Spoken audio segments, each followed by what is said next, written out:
আমরা শুরুতে মশাল টার্মিনাল ওপেন করে নিব। ওপেন হলে এখানে আমরা কমান্ড লিখব MOSHELL স্পেস 169.254.2.2।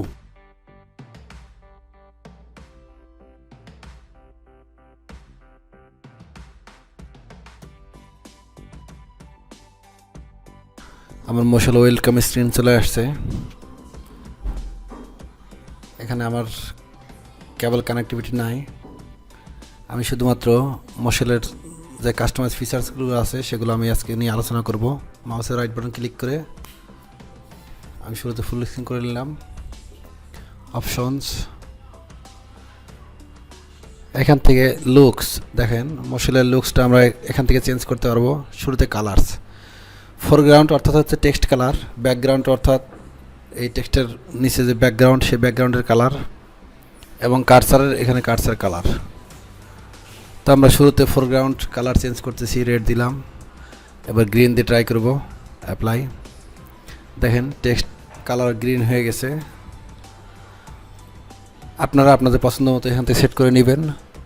এবং ব্যাকগ্রাউন্ড কালার এবার চেঞ্জ করতেছি, ব্যাকগ্রাউন্ড কালার দেখেন চেঞ্জ হচ্ছে। আপনাদের যেটা ভালো লাগে আপনারা সেটা এখান থেকে সিলেক্ট করে কাস্টমাইজ করে নেবেন। তো আসলে গ্রিনের সাথে রেড যাচ্ছে না, ব্ল্যাক ব্যাকগ্রাউন্ডটাই আমার কাছে ভালো লাগে।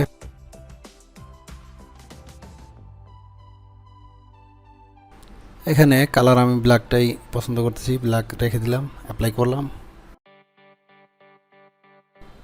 কার্সার কালারটা আমি চেঞ্জ করতেছি, কার্সার কালার দেখেন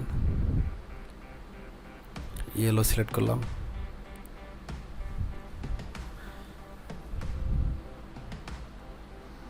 পিঙ্ক,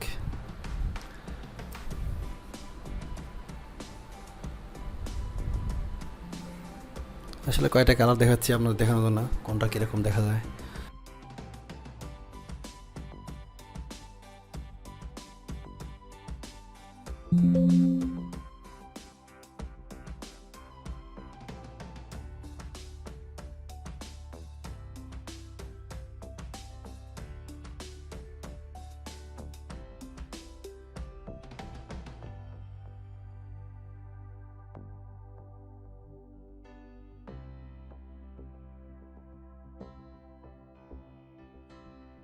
এখন আমি আপনাদের দেখাবো হচ্ছে থিম। এখানে দেখেন প্রিসেট কয়েকটা থিম দেওয়া আছে। এখানে থিম দিলে আমার থিমগুলো চেঞ্জ হচ্ছে, কালার চেঞ্জ হচ্ছে।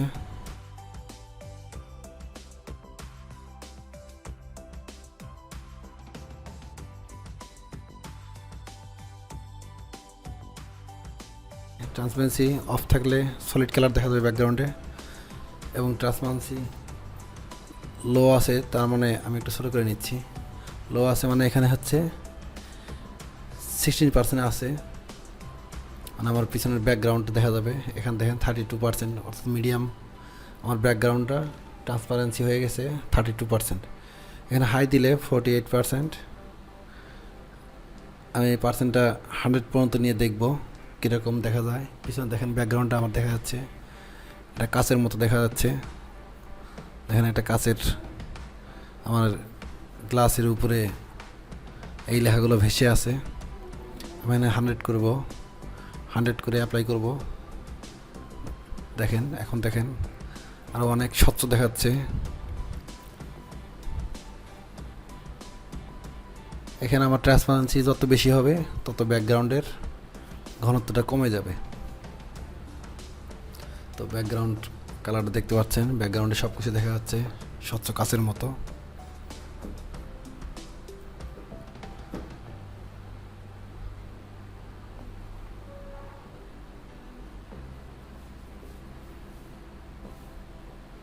এখান থেকে আমি আমার ইচ্ছা মতো এটা সেট করে নিব, আপনারা আপনার ইচ্ছা মতো সেট করে নেবেন।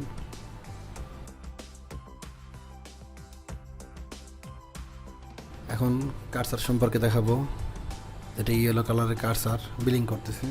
এই কার্সারটা দেখেন শুরুতে লাইনটা ক্লিক করে অ্যাপ্লাই করলে এখানে লাইন এবং ব্লিঙ্কিং দুটো হচ্ছে অ্যাপ্লাই করা আছে। এরপরে ব্লক, অর্থাৎ ব্লক এখন দেখা যাচ্ছে ব্লক ব্লিঙ্ক করতেছে। এরপরে আন্ডারস্কোর, আমরা দেখেন লেখাগুলোর নিচে আন্ডারস্কোর চলে আসছে, আন্ডারস্কোর ব্লিঙ্ক করতেছে, ব্লিঙ্কিং, এটা ক্লিক দেওয়া আছে, দুটো অপশন এখানে সিলেক্ট করা আছে। আমি যদি ব্লিঙ্কিং অফ করে দেই সেক্ষেত্রে দেখেন শুধু আন্ডারস্কোর স্টেবল আছে, দাঁড়িয়ে আছে। ব্লক সেম, তো আমি ব্লক এবং ব্লিঙ্কিং দিয়ে আমি এটা অ্যাপ্লাই করে সেভ করব। আমার আসলে এটাই ভালো লাগে, আপনাদের যেটা ভালো লাগে সেটা সিলেক্ট করে আপনারা রাখবেন এখানে। এরপরে আমরা অপশন থেকে এবার 2 নম্বর অপশন দেখব, টেক্সট। এখানে টেক্সট থেকে দেখেন এখানে ফন্ট এবং এখানে সিলেক্ট থেকে বিভিন্ন রকম ফন্ট আছে, সেই ফন্টগুলো একটা ফন্ট সিলেক্ট করে আমি এখানে ফন্ট স্টাইল এবং সাইজ আপনাদের ইচ্ছা মতো আপনারা সিলেক্ট করবেন। আমি এখানে একটা সিলেক্ট করে নিয়েছি। এখন দেখেন লেখাগুলো বোল্ড হয়ে গেছে। এই ফন্টটা সিলেক্ট করে এবার রেগুলার দিলাম, রেগুলার দিয়ে ফন্ট সাইজ দিয়ে আমি ওকে দিলাম। এখন দেখেন এই ফন্টটা আমার হচ্ছে রেগুলার সাইজে আছে এবং ফন্ট সাইজটা আপনাদের ল্যাপটপের স্ক্রিন অনুযায়ী ফন্ট সাইজটা সিলেক্ট করে নেবেন। কিছু ল্যাপটপ আছে এইচডি, কিছু ফুল এইচডি, এখানে রেজুলেশনের কম বেশিতে ফন্ট সাইজ কম বেশি হতে পারে। তো আপনারা আপনাদের ল্যাপটপের সাইজ অনুযায়ী ফন্ট রেজুলেশন অনুযায়ী এটা ফন্ট সাইজটা সিলেক্ট করে নেবেন।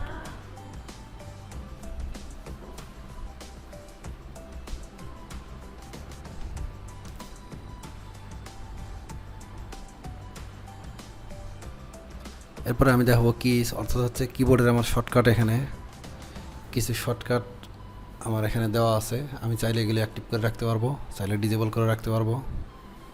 তো এখানে দেখেন বেশ কিছু আমার কিবোর্ড শর্টকাট দেওয়া আছে, তার মধ্যে এগুলো সবগুলো আমি ইউজ করি না, শুধুমাত্র এখানে জুমের জন্য কন্ট্রোল+- এটা মোটামুটি ইউজ করা হয় মাঝে মধ্যে, এবং বাকি শর্টকাটগুলো আমি তেমন ইউজ করি না। আপনার চাইলে এগুলো ইউজ করতে পারবেন এবং এখান থেকে দেখে নিতে পারবেন।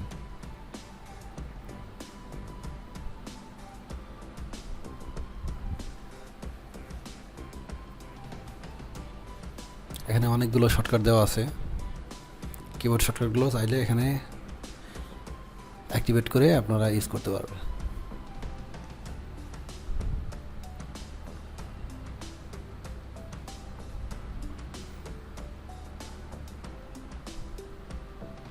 এরপর আমরা মাউস দেখব।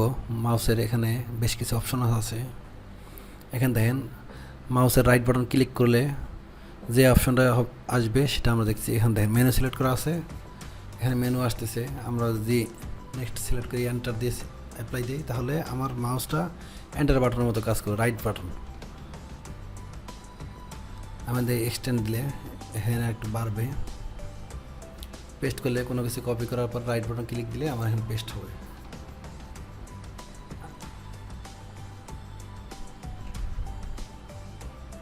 আসলে এখানে মেনুটাই সিলেক্ট করা আসলে ভালো,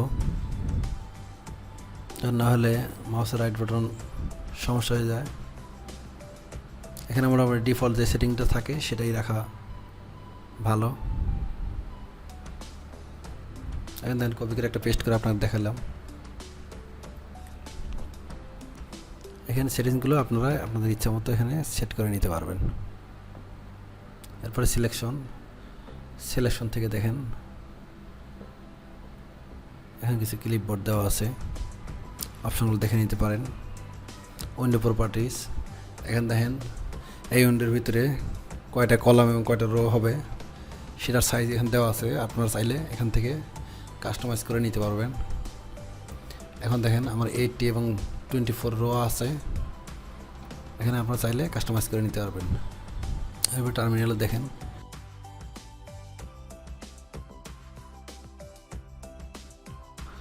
আপনি যদি চান আপনার ল্যাপটপের মোশেল দেখে অন্যদের হিংসে হোক, বা হচ্ছে আপনারা যদি চান তো মোশেলটা আমি একটু অন্যদের তুলনায় একটু ডিফারেন্ট করব, তাহলে এই আজকের ভিডিওটা আপনার জন্য খুবই হেল্পফুল হবে। মূলত এই ছিল আজকের ভিডিও। তো আশা করি আপনাদের ভালো লেগেছে। ধন্যবাদ সবাইকে। আমার চ্যানেলটি সাবস্ক্রাইব করে পাশে থাকবেন।